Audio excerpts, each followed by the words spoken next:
C'est parti. Bonjour à tous chers amis et nous voici dans un nouveau décor. Regardez, c'est absolument magnifique. Alors, j'ai mis l'accent sur la personnalité, hein. Donc vous voyez un mur blanc, pas mal, et un fauteuil, voilà, je sais. Eh oui, prise de risque, qu'est-ce que vous voulez. Donc non, voilà, on est chez moi, hein. Je ne vous dirai pas où. Peut-être qu'il y en a qui... Mais on s'en fout, putain, pourquoi je parle de ça? Bref, vous pourrez deviner, hein, peut-être au décor, hein, c'est une certaine, il y a que ces murs-là, il y en a que dans une certaine région de France. Voilà. Donc trêve de conneries. Donc ça va être maintenant comme ça la vidéo. Ça va être de la merde. Hein. Terminé la musique, les petits cartels où je mettais voilà, le sujet de ce dont je parlais ou des choses comme ça. Hein. Terminé. J'ai plus les moyens de faire des vidéos montées. Du moins pour l'instant, c'est bien à mon grand regret malheureusement, mais bon c'est comme ça. Alors, déjà une minute à dire des conneries et j'ai même pas commencé ma review. Alors, c'est une review réaction, hein, maintenant je parle plus de réaction, analyse. J'aime pas vraiment le mot review, hein, en vérité, parce que je trouve qu'il a pas vraiment de sens. Revue, review, c'est un truc un peu à l'américaine. Bon, après tout le monde connaît ce mot, mais vous avez compris l'idée. Je donne mon avis, un peu à chaud, mais quand même, j'ai pris des petites notes, on est d'accord, sur les chapitres allant de 250 à 300 de Nanatsu no Taizai. Ah, ça c'est bien, par contre, je vais pouvoir m'amuser avec la caméra. Youpi. Alors, mon sentiment comme ça, à brûle pour point. Alors, faut dire que ce qui est intéressant, c'est que ça a beaucoup plus de profondeur en ce moment dans Nanatsu no Taizai que ça ne l'avait auparavant. C'est-à-dire que Nanatsu no Taizai, le problème, c'est que ça a été toujours un univers très axé sur le déchaînement de puissance, des personnages au design très haut en couleur, parfois grotesque, parfois badass, et souvent des moments jouissifs. C'est-à-dire, voilà, ça marchait comme ça souvent, ce manga. C'est-à-dire une espèce... Vous voyez un peu ce genre de manga, un peu jeu vidéo, avec des personnages, avec des pouvoirs, mais vous voyez un peu genre Sengoku Bazara, un peu ce genre-là. Vous voyez, avec des personnages, on a l'impression qu'on a envie de les jouer dans un jeu vidéo. C'est pas un défaut. Mais disons que aux pertes d'une certaine forme de profondeur, on gagne un sentiment de bonheur, quoi. Voilà, un univers chouette et voilà, des personnages plaisants. Qui sont pas forcément ultra travaillés au niveau de la personnalité, du caractère, des enjeux, des motivations, de tout ce que vous voulez de ce point de vue-là, mais qui sont des archétypes qui font plaisir. Bon, en revanche, ça, c'était avant. Je trouve que l'histoire, et ça date pas d'hier, l'histoire, elle a commencé à prendre de la profondeur quand on a commencé à voir les 10 commandements, quand on a commencé à comprendre qu'il y avait un rapport assez ambigu entre les clans, les différentes tribus, et que finalement, la balance bien-mal, l'équilibre bien-mal, n'était pas forcément quelque chose d'évident dans ce monde-là, et certainement pas quelque chose qui répondait aux critères auxquels les critères normaux qu'on connaît dans une narration de base. Alors, j'ai globalement beaucoup aimé cette cinquantaine de chapitres. J'ai trouvé qu'elle proposait des choses nouvelles, couillues, intéressantes, profondes, touchantes, poignantes et fun. Donc globalement, dans l'ensemble, c'est plutôt réussi. En revanche, aïe, à la fin, j'ai été un peu déçu. Les 3 derniers chapitres me déçoivent un petit peu. Et on va y revenir à la toute fin, puisque je vais faire une sorte d'analyse, d'explication de texte plutôt. Hein. On va y aller un peu de manière chronologique. Hein, on va suivre les événements parce que j'ai pris des notes et donc je vais suivre les événements tels que c'était. Alors déjà, je voudrais dire au niveau des personnages, le premier celui qui est un peu devant tout le monde à ce moment-là, c'est quand même Escanor. J'ai oublié d'en parler dans ma revue précédente.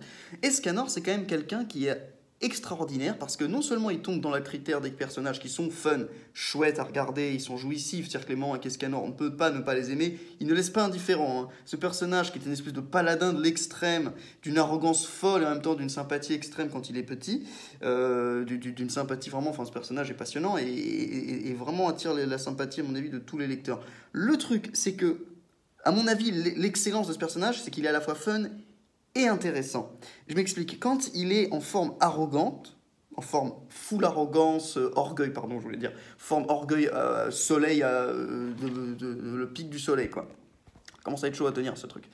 En fait, il est extrêmement cathartistique ce personnage, c'est-à-dire qu'il nous libère énormément d'émotions d'émotions, de tension en fait. Nous, en tant qu'humains, en fait, on aime un peu cette arrogance qu'on a, parce que c'est une forme de liberté qu'on a en fait. Oui, bien sûr, on doit obéir à certaines lois morales, on doit obéir à certaines lois naturelles, le monde, la religion, la connerie, vous voyez ce que je veux dire, l'État, la loi. L'humain, il s'est toujours donné des lois, des garde-fous pour pas faire de conneries.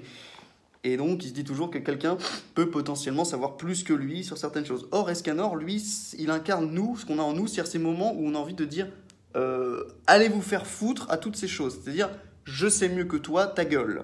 Et on en a besoin de ces moments-là aussi. Nous, les humains, on a besoin de liberté aussi. C'est extrêmement important.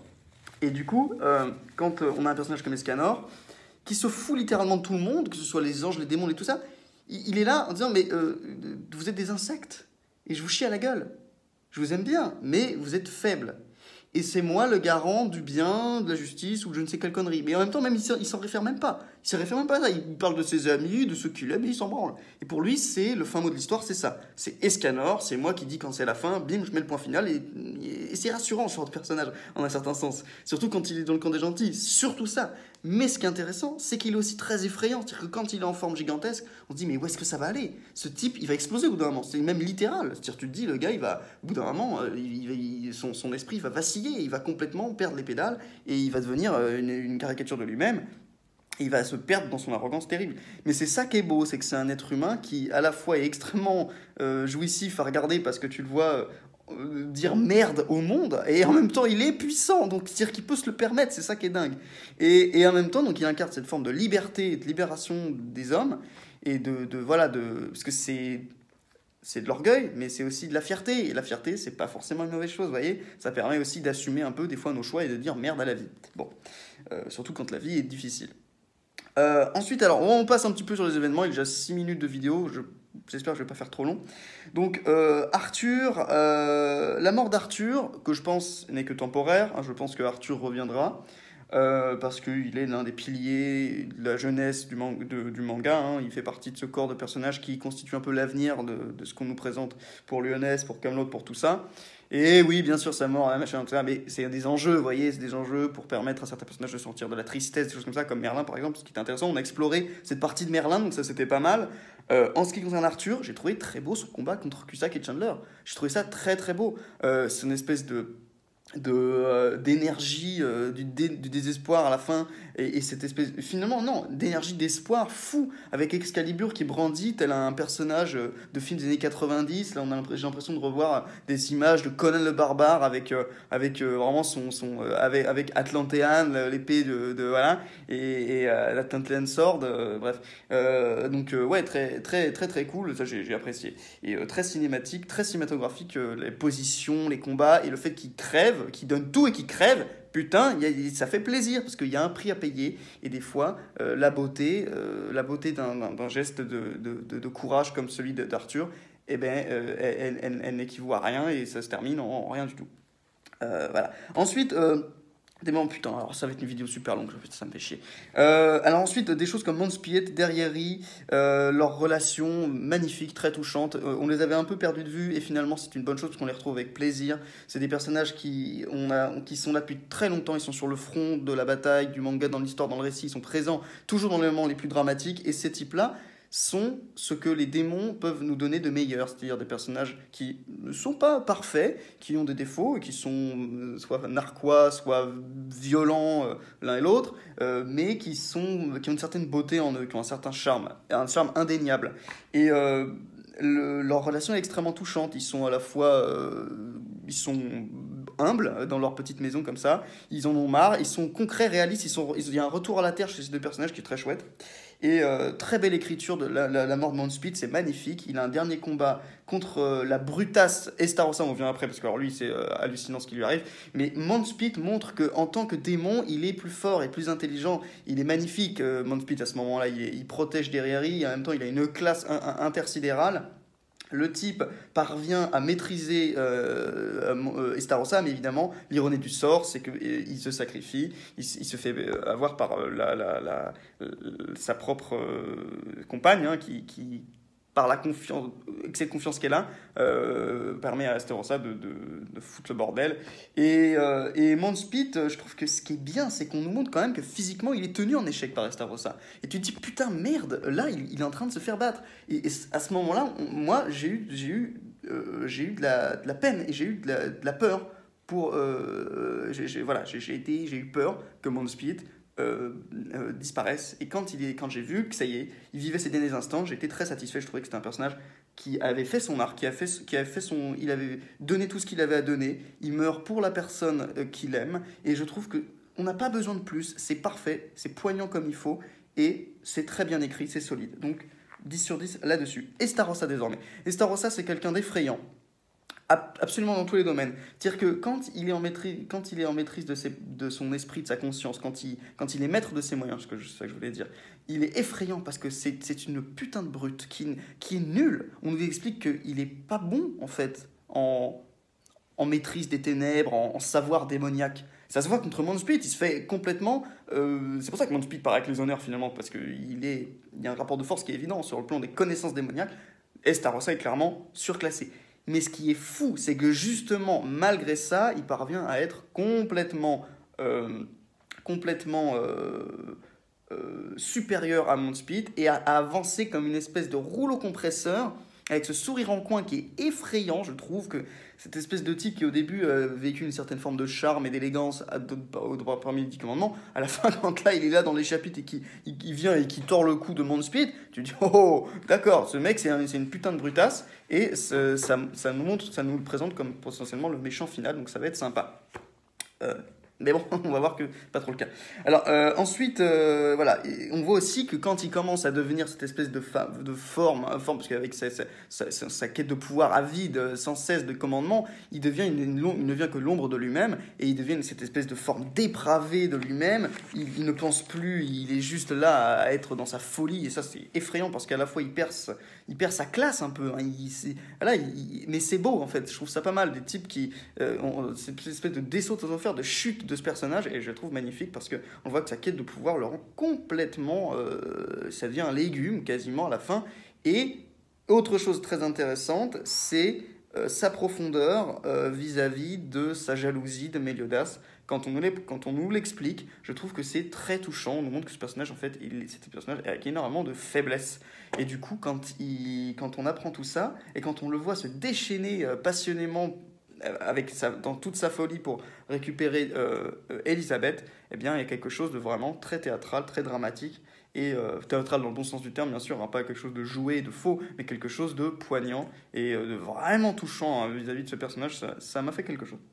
En ce qui concerne maintenant Frodrin, le petit passage avec Dreyfus quand il lui confère ses pouvoirs de gigantisme, bon, pouvoir que je trouve au passage pas très intéressant, faut bien le dire, mais le symbole y est, et je trouve que Frodrin, qui était un démon si... Mais vous voyez comment les démons sont touchants, c'est quand même assez intéressant. Hein. Le revirement moral et le balancement, enfin, l'inversement moral est quand même intéressant et bien conféré, là ici, bien véhiculé par Nakaba. J'ai bien aimé également le rêve, c'est poétique, c'est symbolique, on n'en demande pas plus, et j'espère qu'on va pas encore trop exalter. Mon seul regret, c'est que on a revu Frodrin avec les cheveux longs, du coup, Dreyfus, le vrai, a les cheveux courts comme un con, il a la coupe au bol, ridicule, et ça, je le regrette beaucoup, parce que Dreyfus, c'était l'un de mes personnages préférés avant. Beaucoup d'ailleurs grâce à son design que je trouvais chouette. Ensuite, très chouette, les deux garçons, Ban et son pote Meliodas dans les enfers, très marrant, un arc sympathique où on voit deux garçons qui parlent de ce qu'ils aiment dans la vie. Il n'y a rien de plus humain que deux types qui parlent de comment ils vont plotter leur meuf quand ils vont revenir et quelle bière ils vont boire dans leur taverne préférée. Ça, je trouve que c'était efficace, très très chouette, très sympathique, et pour une fois, on voyait Meliodas avec une émotion différente que je suis le roi des démons, je suis ténébreux et dark, et j'aime tellement Elisabeth, je ferai tout pour elle, gna gna gna gna gna. Voilà, des choses qui sont un peu par défaut, on doit les accepter, alors que là, on les voit vraiment, on voit pourquoi ils sont potes. Voilà, là, il y a quelque chose de concret, de palpable, et ça, c'est intéressant. Ensuite, par rapport à la rencontre qu'ils font du sanglier Wall, alors moi, mon animal préféré, c'est le sanglier. Donc voilà, c'est une chose à savoir, je vous le dis, je vous le balance. Marrez-vous, si vous... Non, d'ailleurs, vous ne marrez pas, parce que sinon, je vous balance le Seigneur Okoto, il va venir vous rendre visite chez vous, et ça va chier. Hein. Le Seigneur Okoto, pour ceux qui connaissent, les vrais savent. Wild, qui fait un bref passage dans le manga, J'espère qu'il ne reviendra pas, ou alors en souvenir, ou je sais pas quoi. Je trouve que c'est suffisant. Son apparition est sympathique. Elle donne plus de corps à Hawk, qui est jusque-là quand même plus une mascotte qu'autre chose. Mais ce personnage qui est quand même rigolo, il arrive, il nous dit j'ai 12 000 batailles, parce que c'est ultra drôle. Et sur les 12 118 000, j'en ai perdu 12 118, vous voyez. C'est quand même un bon procédé, ça m'a fait rigoler, je vais pas vous mentir. Donc très bon. Et voilà, Zeldris désormais. Zeldris m'a fait plaisir parce que on apprend, alors même si c'est un peu une facilité et un écueil dans Nation Totale, que tout le monde finalement ait une relation amoureuse et que ce soit un enjeu important pour chacun d'eux, voilà, c'est quelque chose qu'on a commencé à comprendre et qui devient un peu répétitif, je trouve, au cours de, voilà, à mesure que le récit avance. En revanche, c'est quand même intéressant parce qu'ils reviennent sur les vampires. Eh oui, les vampires, avec Rizraf le badass, Orlondi le nul, Gelda la belle gosse, et l'autre, j'ai oublié son nom, celle qui ressemble un peu à Gila, je crois. Enfin bref, toujours est-il que ça fait plaisir de retrouver les démons. On en apprend un petit peu plus sur eux par un mot, un simple mot qui est la secte des vampires. Je sais pas si c'est une erreur de traduction ou quoi, mais en tout cas, c'est pas un clan, c'est une secte. Intéressant, je sais pas ce que ça peut vouloir dire, mais en tout cas, c'est bon à prendre. Euh, et puis ça fait plaisir donc de retrouver, d'apprendre que Gelda finalement avait une relation avec. Donc ça rend un peu canon tout ça, si vous voulez. Ça les met un peu dans l'histoire principale et ça fait plaisir. Est-ce qu'on va revoir Gelda du coup, ou Gelda, je sais pas comment on prononce. Ben, j'espère bien, ça pourrait être sympa. Ensuite, par rapport au gros twist des Star Wars. Alors ça, les amis, c'est ce que j'en ai parlé un peu avec Yami et il m'a dit que ça avait divisé la communauté. Moi, je l'ai trouvé excellent. Je vous le dis, j'ai trouvé que c'était génial. Ça m'a hypé d'une façon, ça m'a excité, un truc de dingue. Vous imaginez pas comment j'étais devant mon écran à ce moment-là quand je lisais le chapitre. Vraiment. Hein. Parce que d'un seul coup, alors qu'on vient de voir Estarossa se dépraver complètement, on se dit c'est bon, le personnage on a fait le tour. On a vu que c'était un personnage faible avec des émotions, qu'il était touchant et qu'en même temps, voilà, il devenait cette espèce d'ombre de lui-même, cette espèce, il tombait dans cette folie, cette furie, ce déchaînement de passion qui lui fait devenir un espèce de monstre. C'était intéressant à voir, mais voilà, c'était la fin de Estarossa techniquement. Bon, alors moi je le voyais bien devenir autre chose, devenir le méchant final, mais là techniquement on voyait voilà, c'était la fin de Estarossa telle qu'on le connaissait. En revanche, je ne croyais pas si bien dire, parce qu'en fait, d'un seul coup, on voit le roi démon qui dit, ça c'est fou, le roi démon lui-même, le grand Manitou des démons, qui dit quoi? Il dit, putain c'est chelou, parce qu'en fait, et Starossa, je m'en souviens pas, et tout le monde se dit Starossa, je m'en souviens. Et ça vient petit à petit, petit à petit, il y a plein de personnages, jusqu'au moment où t'as le roi démon lui-même qui dit mais on nous a dit de la merde, et Starossa nous a trompés. Et alors, ça, les gars, quand vous avez le roi démon qui vous dit ça, aussi creux et superficiel que soit le roi démon, parce que techniquement, ce personnage, vraiment, c'est un, comme les Américains disent, un placeholder, hein, c'est-à-dire, c'est vraiment le mec, c'est le méchant pour être méchant, quoi. C'est pour ça que j'ai un peu déçu à la fin du chapitre 300, vous allez comprendre pourquoi. Mais en ce qui concerne Estarossa, putain de merde, Estarossa, la révélation est folle. La révélation est folle. C'est-à-dire ce cheminement peu progressif jusqu'à nous faire comprendre qu'il y a une réécriture totale, en plus qui vient chercher Gauteur, le mec qu'on nous a présenté avant, avec la magie du souvenir. Mais ça, c'est du génie pour moi. C'est du génie parce que d'un seul coup, il faut quand même que je vérifie ce que j'ai noté, parce que c'était quand même un passage très important. Moi, j'ai noté, il a inventé son passé, je le disais en même temps. Il a interverti les choses, qu'est-ce qui se passe? Pourquoi il a fait ça? En fait, c'est même pas lui qui l'a fait. Et du coup, ça fait de lui un putain de méchant tragique. C'est pour ça, quel dommage à la fin qu'il ne devienne pas un méchant. Je sais, j'en suis qu'au chapitre 300, donc peut-être que les choses vont changer. Mais quel dommage, parce que bordel, Estarossa qui devient Maël, même si au bout d'un moment je m'en doutais un petit peu, les deux se ressemblent en fait. Enfin, on voit la figure blonde, on voit jamais son visage, mais on voit à chaque fois le cadavre qui est blond, tout ça. Je dis, mais par contre, l'image en parallèle où on a les démons, les anges et que les choses redeviennent la vérité, mais ça c'est fantastique. Comment on pourrait dire? C'est pas un triptyque, c'est un biptyque, je sais pas. Enfin bref, c'est superbement écrit. Et les gens qui disent oui, mais Starossa il est plus lui-même, ça fait chier. Oui, mais vous l'aimiez pourquoi? Vous l'aimiez juste parce que pour des raisons superficielles. Vous l'aimiez parce qu'il était classe, stylé, beau gosse et que c'était un démon super cool. On s'en branle. Là, le mec, il est d'une profondeur d'un seul coup parce qu'il est trahi par tout le monde. Il a été enculé par la guerre. Qui a modifié, qui l'a influencé complètement à devenir cette espèce de créature, cette machine de guerre. Il est jaloux, il ne peut pas être amoureux, il ne peut pas recevoir l'amour de la personne qu'il aime. Et en plus de ça, à la fin, on l'encule parce que Méliodas trahit tout le monde. Mais il a raison, Méliodas. Mais il trahit tout le monde. Et ce pauvre mec va avoir sa vie détruite, à cause de celui qui lui a volé sa nana. C'est hallucinant quand même je sais pas, comme truc, quoi. Enfin, comme enjeu, c'est incroyable. Comme enjeu émotionnel, pour un personnage comme ça, comme motivation pour devenir quelqu'un de méchant, c'était parfait. C'est pour ça que c'est très triste que finalement ce ne soit pas devenu lui le méchant final, mais j'y reviendrai. Donc ça, un grand merci à Nakaba, c'était couillu de ouf, je sais pas s'il l'avait prévu, mais putain, le moment où on voit, non mais en fait, il y a que Zeldris comme frère de Mélodas, et là tu te dis quoi? Oh, d'accord, c'est trop cool. Là d'un seul coup tu te dis quoi? C'est quoi ce mystère? C'est trop bien, ça me donne envie de lire, c'est pour ça que c'est bien. Voilà. Ensuite, alors, ouais, alors là on va se marrer, la transformation de King, euh, bon, déjà sur l'origine de la transformation, oh oui, c'est un papillon, le cocon, il devient plus puissant. Mais le problème, c'est que ça intervient au bon moment, c'est très commode, quoi. Convenient, comme disent les Américains. Donc, oui, bon, voilà. Puis le pouvoir de l'amour, ça devient un petit peu le pouvoir de l'amitié, hein. Attention, Nakaba, attention, ne pas faire ça, ne pas faire ça. Ne pas le sortir à tous les moments, tous les instants. Bien. Euh, ah, par contre, alors après, juste après qu'il y a eu la révélation que Maël était le méchant, non, que n'importe quoi, que Estaros a été Maël, euh, gros problème, il devient un monstre. On nous fait un méchant humain, quelqu'un de super cool et intéressant, avec une histoire, un passif qui est terrible, tragique, dramatique, et vous nous le transformez en monstre sans émotion avec un rideau sur la gueule, littéralement pour pas qu'on voit ses expressions. Mais c'est une connerie sans nom. Vous avez un ange déchu qui est entre le bien et le mal, et qui est trahi par tout le monde et qui du coup pourrait mener sa propre croisade contre tout le monde. Et là, vous.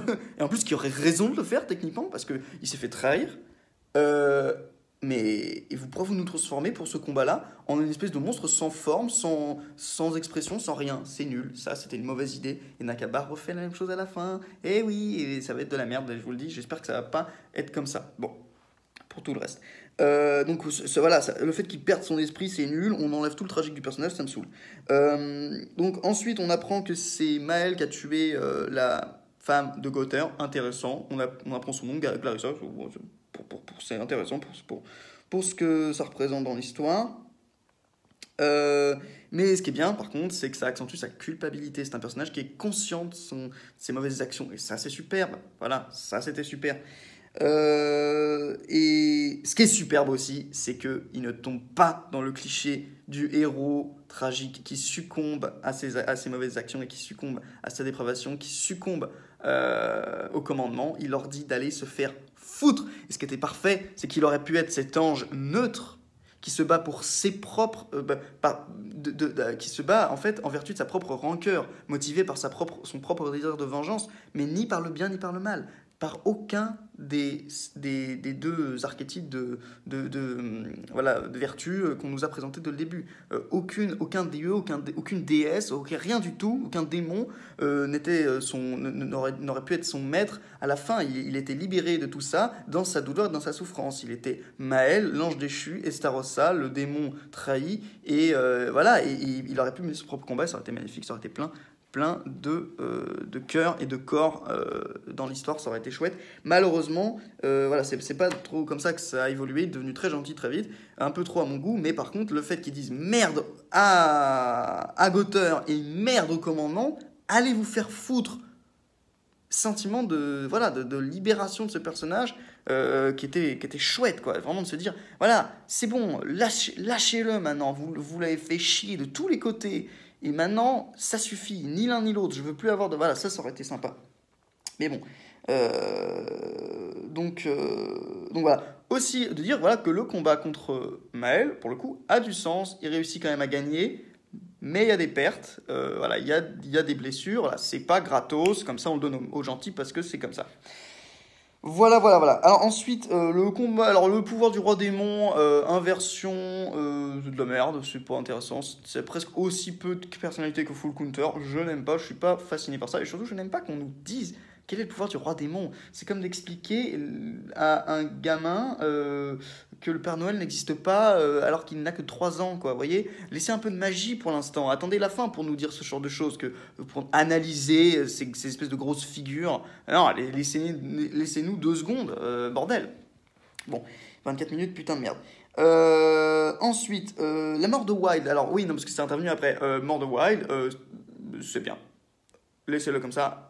On peut revenir peut-être après dans des flashbacks, dans dans la mémoire, peut-être faire revenir son âme, j'en sais rien. Mais il se sacrifie, voilà, c'est une perte. La victoire se fait avec un certain prix. Voilà, elle s'obtient avec un certain prix et c'est pas gratos comme je l'ai dit avant. Euh, Ensuite, duel au sommet en mode western, en mode Pirates des Caraïbes 3, là, quand il y avait Beckett et machin, et Orlando Bloom, tout ça, qui se faisait, voilà, hein, et qui se faisait face comme ça, en mode Mexican standoff, très très chouette. Très très chouette, donc on sent un petit peu le western spaghetti. J'aurais bien aimé une musique d'Ennio Morricone pour cette scène. Sympa, sympa, sympa.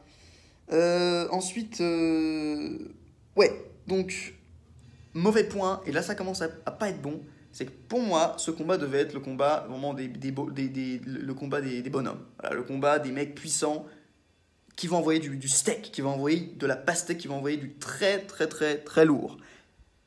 Et on a un truc que j'aime pas du tout. C'est Merlin. Merlin, c'est le hurrah ou le Mayuri mal écrit de cet arc. C'est-à-dire, j'avais tout prévu. J'avais tout prévu avant que tu... J'avais posé mes pièges avant même que tu sois né. Nul, c'est nul, ça c'est pas bien Nakaba, faut pas faire ça. Parce que la magie, justement, c'est des êtres de magie, donc ils pourraient répondre à ça. Elle leur dit, mettons, les deux démons, on nous dit, oh, les gars, ils ont aucun point faible. Je dis, ok, alors, ok, ça va être un combat de fou, parce que les mecs ont pas de point faible, on vient de nous le dire, donc on les voit, on voit leur silhouette, tu dis, oh putain, ces mecs, ils vont envoyer du très très lourd, ça va être dingue. Et, euh, et en fait, après, on nous dit, ah bah, on va leur donner des points faibles. Hein. Donc toi, ton point faible, ce sera de respirer, et toi, ton point faible, ce sera de bouger. Mais c'est nul, putain, parce que vous les présentez juste avant, enfin, je veux dire, montrez-nous qu'ils sont invincibles, avant de les rendre nuls. Là, c'est même pas ça, enfin bref. Donc, bref. Donc nul, et ensuite, quand on a Merlin qui fait genre, j'avais prévu que tu t'introduirais dans mon esprit. Oui, mais pour nous, le lecteur, on savait pas qu'il pouvait faire ça. Donc c'est un peu se foutre de notre gueule de nous dire qu'elle avait prévu ça. Autant dire, Merlin, occupe-toi de tous les méchants, parce qu'on a l'impression que tu peux tout prévoir. Hein. D'accord, j'ai compris, c'est sympa de la mettre au milieu de tout, du bien, comme Maëlle d'ailleurs. Elle a la bénédiction des deux, elle incarne un peu les magiciens, c'est-à-dire cette espèce de faction, comme dans tous les univers de Medieval Fantasy. Hein, c'est-à-dire que les magiciens, ils flirtent un peu avec le bien et le mal, vous voyez. Hein, c'est des alchimistes, des nécromanciens, des enchanteurs, vous voyez. Il y a un peu de tout. Et du coup, elle a cette capacité à pouvoir, c'est vrai, anticiper et pouvoir répondre peut-être un peu plus efficacement à ce genre de combat contre des démons. Mais là, tu te fous de ma gueule, Nakaba. Comment tu fais une histoire où après, elle nous dit oui, mais j'avais prévu, alors que le type, il utilise son putain de pouvoir, le dieu du sommeil. Tu te dis, mais tu te fous de ma gueule, vraiment. Et ce qui est terrible, c'est qu'ensuite, ces deux personnages qui commençaient à avoir des interactions assez sympathiques, qui commençaient à avoir des personnalités, des caractères propres, donc je parle de Chandler et Cusack, ces deux personnages disparaissent pour devenir quoi? Un monstre où on voit pas ses yeux, sans personnalité. Les démons originels. Alors, pourquoi pas le démon originel? Tu veux me sortir un centaure avec un casque stylé, voilà, un personnage comme ça, il n'y a aucun souci. Mais le problème, c'est que là, tu me dérobes deux personnages qui commençaient à être intéressants. Et ça prend du temps de faire ce genre de choses. Ça prend du temps. Et là, les 10 commandements, on avait oublié les 10 commandements. Donc les démons, pour nous, il restait plus que Zeldris et ces deux mecs. Parce que le roi démon, je suis désolé, je vous le dis, c'est pas intéressant. Le roi démon, c'est un grand type, il est beau, il a une barbe et tout, on dirait un viking géant. Mais pour le reste, il n'a pas de personnalité, je ne l'aime pas. En revanche, Chandler et Cusack, là, ils sont sympas. Le vieux qui devient un peu fou, l'autre, c'est un mec qui est absolument. On dirait le majordome, c'est un peu le Alfred pour Zeldris qui est Batman, Bruce Wayne. Vous voyez, donc il y avait quelque chose de sympathique, il y avait des bonnes interactions. Et là, ils disparaissent au profit d'une espèce de saloperie qui n'a pas d'intérêt, qui n'a aucune personnalité, aucune motivation. C'est à chier, je trouve. Enfin, bref. Voilà. Ensuite, King, alors c'est pas possible, hein. Son autre transformation, c'est de plus en plus cringe. Là, il s'est habillé en Dracula, hein, en Jean-Jacques Rousseau. Il est habillé en habit 18e siècle. Ça va pas du tout, ça lui va pas. Je vois pas le côté nature, je vois pas le côté fée. Et sa coupe de cheveux en plus avec ça, on dirait. Ah non, franchement, le côté pretty boy terrible. Non, non, c'est- il grandit, ok, mais là, il a ce côté prince charmant ridicule qui, je trouve, ne lui va pas et lui retire beaucoup de sympathie. Euh, Au moins, selon moi, et à travers mes yeux, voilà, je ne trouve plus trop d'intérêt maintenant qu'il devient cette espèce de roi super fort et cheaté, que ça se voit dans sa tête. Voilà, moi ça m'intéresse moins. Et je trouve qu'il a une gueule de con. Voilà. Rebondissement d'Hendriksen qui dit ah oui, en fait, c'était un piège, je voulais purger euh, Ludociel pour qu'il puisse libérer, qu'il puisse sortir hein, du corps de Margaret. Ok, cool. Cool, bon moment. Mais c'est un bon rebondissement. Et ensuite, on voit que, effectivement, on voit que Ludociel a des émotions, qui n'est pas cette espèce de type complètement angoissant et unilatéral, et voilà, et qui n'a qu'une chose à la bouche et en tête, c'est la croisade céleste, inquisitoriale de l'espace-temps. Non, lui, il a quand même des attachements pour ses frères, voilà, pour ces choses-là. Et c'est pas mal. Ah d'ailleurs, oui, ces deux frères qui sont morts, d'ailleurs, Samriel et Tamriel, sont crevés. Ok. Alors, ok. Les combats étaient quand même pas trop mal. Avec Stariel, Tamriel, il y avait quand même du punch, du répondant, c'était pas one shot de tous les côtés. Voilà. Bon, je reviens là-dessus parce que c'est vrai que c'est souvent des écueils qui tombent dans ce genre de manga où on a envie que vite les méchants gagnent parce que c'est eux qu'on aime. Non. Bon. On tombe pas trop dans cet écueil, ça va. Ah, ensuite, Ban qui revient et qui, grâce au pouvoir qu'il a obtenu, c'est bien expliqué, c'est un bon setup pour expliquer ce pouvoir, ce power-up. Il est dans le pouvoir il est dans le monde du purgatoire, son endurance et sa résistance s'accroît, et en plus de ça, il comprend que, eh oui, voler, c'est aussi la capacité de donner, de reprendre et de donner, vous voyez. Donc il y a une espèce de symbolique là-dedans qui fait que, bah oui, il a le pouvoir de prendre, mais maintenant il est plus complet, il a le pouvoir de reprendre, de redonner et de donner. Donc ça, c'est fantastique parce que ça s'exprime à la fois dans ses pouvoirs, mais aussi dans sa mentalité, donc ça, c'est super. Ça me fait penser aussi à l'alchimiste, j'ai oublié son nom m'échappe, l'alchimiste dans Full Metal Alchemist, qui voit son frère mourir hein, très tôt, et qui prend son bras pour avoir l'alchimie. Enfin, en gros, à la fin, il a l'alchimie de destruction et l'alchimie de création, et du coup, il devient entier, il devient complet, voilà, et le personnage, voilà, son arc est conclu de cette façon-là. Ensuite, pour terminer, eh bien, oui, j'ai trouvé que voilà, le fait qu'il ramène Elaine à la vie comme ça, c'est splendide. Parce que là, on a quelque chose, voilà, on a un enjeu majeur, c'est-à-dire Elaine, sa survie, qui est rendu possible, auquel l'auteur répond, auquel les personnages répondent, par un prix à payer, qui est l'immortalité de Ban, qui était au cœur de son personnage, donc c'est énorme. Et Ban fait don de son immortalité à la personne qu'il aime, à qui il avait volé à la base cette immortalité, cette même immortalité. Donc c'est fou parce que c'est full circle, et c'est très beau parce que du coup, il est prêt à vivre une vie de danger, de risque, pour la passer avec celle qu'il aime. Et en plus, c'est un peu cliché si vous voulez, ça, on a déjà entendu ça 1000 fois, mais quand même, c'était bien. C'est bien que l'auteur ose supprimer ce qui fait le côté cool de Ban pour rendre son personnage complet, entier. Son personnage a du sens. Le parcours de Ban a du sens. C'est ça que je trouve bien. Et voilà. Enfin voilà. Donc il y a un prix à tout ça. Voilà. Il y a une vraie valeur dans l'action des méchants et dans la victoire. Ensuite, en fait, mon désintérêt plus ou moins progressif de la bataille finale, puisque, comme je vous l'ai dit, les méchants deviennent des espèces de créatures sans personnalité, et malheureusement, eh bien, Escanor, lui, on comprend que il va redonner sa grâce à Maël, et que Maël redevient un full gentil, alors que vous aviez la possibilité d'en faire un héros tragique terrible, qui devient un méchant en mode Dark Vador, et là, en fait, Noé redevient gentil. Alors c'était bien qu'ils deviennent pas cette espèce de méchant ridicule qui dit non, je vais tous tuer, je vais prendre les commandements pour moi, je vais devenir moi le roi démon. Non, ça aurait été nul, ok. Mais par contre, vous auriez dû le faire devenir un héros, voilà, un anti-héros, un méchant neutre qui est là, qui se bat pour lui, pour ses propres. Voilà, vous avez compris, j'ai déjà expliqué ça. Également, voilà, donc le démon original qui est pas intéressant, ça je vous l'ai dit. Et la victoire des gentils qui est trop facile pour moi. La victoire des gentils qui est trop facile. Et à la fin, on revient sur un truc, c'est que Zeldris perd, et qui on a comme méchant? On revient sur Meliodas, qui non pas, alors moi j'avais peur que ce soit Meliodas qui devienne méchant, Mais en fait, non, c'est le roi démon qui devient le nouveau méchant final, qui possède Meliodas. C'est-à-dire qu'on sait que forcément Meliodas va sortir à un moment, et voilà, et que ça va pas être intéressant, parce qu'on aura toujours les mêmes personnages tout le temps. Et le roi démon, à quel moment il est intéressant ce personnage? Il ne l'est pas. Il ne l'est pas parce que c'est l'évidence du mal, c'est le mal absolu, c'est le méchant démon.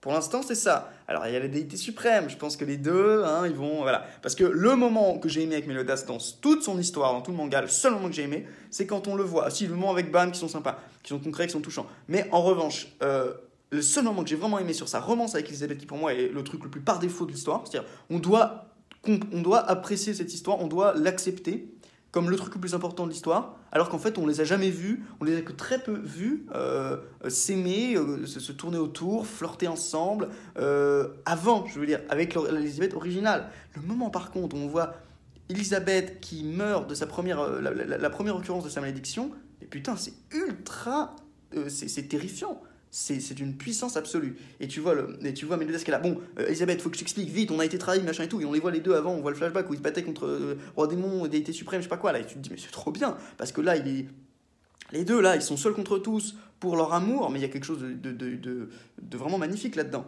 Très très beau. Et quand il la perd pour la première fois, qu'on nous explique ensuite qu'il la perd plein de fois, mais qu'il va l'aimer à chaque fois, mais qu'il ne peut pas lui dire, c'est magnifique. Magnifique. Donc voilà. Mais le problème, c'est que là, on retrouve un méchant banal, sans intérêt, vraiment nul, le roi démon. Donc voilà, c'était ma critique des 50 chapitres, 250 à 300, il s'est passé beaucoup de choses, et je me rends compte que c'est une vidéo de 35 minutes. Oh, terrible. Donc voilà, merci les amis, j'espère que vous m'en voudrez pas pour ce nouveau mode de vidéo qui est un peu naze et qui est un peu maigrichon, je dois l'avouer, mais je ne peux pas faire autrement. Donc les amis, à la prochaine pour la fin de Nanatsu no Taizai. Et j'espère que on va avoir des méchants avec un peu de personnalité, s'il vous plaît. Allez, ciao les amis.